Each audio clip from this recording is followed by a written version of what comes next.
జనవరి 15వ తేదీన చెన్నైకు చెందిన కొంతమంది క్రైస్తవ మత ప్రబోధకులు బాపట్ల జిల్లా చీరాల మండలం గవినివారిపాలెం గ్రామంలో మత ప్రచారం చేసుకుంటూ పోతూ ఉంటే వారితో ఘర్షణ పడి అసభ్యకరమైన వీడియోస్ తీసి వెంకట్రావ్ అయ్యప్ప అనువారు దూషించారు.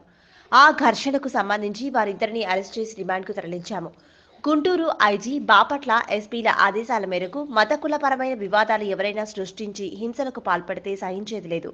ఎవరైనా ఏ మత కులస్తులైనా ఇటువంటి చర్యలకు పాల్పడితే కఠిన చర్యలు తీసుకుంటామని బాపట్ల జిల్లా చీరాల సబ్ డివిజన్ పోలీస్ అధికారి కె ప్రసాదరావు తెలిపారు. ఈ సమావేశంలో rural CI Nimmagadda Satyanarayana, Epurupalem SI Janardhan రావులు పాల్గొన్నారు.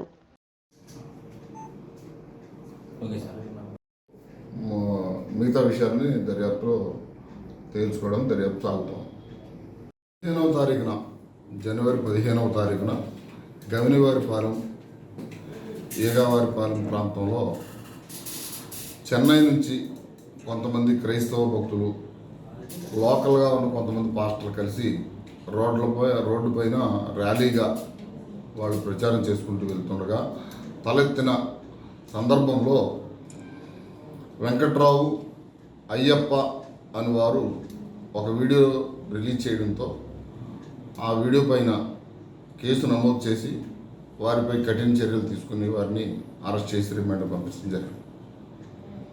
ఇటువంటి మతపరమైన వాటిలో విరుద్ధంగా, ఏ మతానికి అయినప్పుడు కూడా విరుద్ధంగా కనుక ఎవరైనా ప్రవర్తించినట్లయితే అత్యంత కఠిన చర్యలు తీసుకుంటామని చెప్పి తెలియజేయడానికి వాళ్ళిద్దరిని ఒంగోలు జైల్లో రిమాండ్ చేసినారు.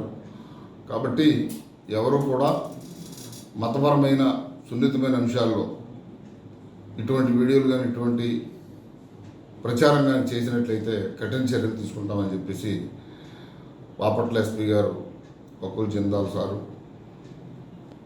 గుంటూరు ఐజీ పాలరావు సారు వారి సూచనల మేరకు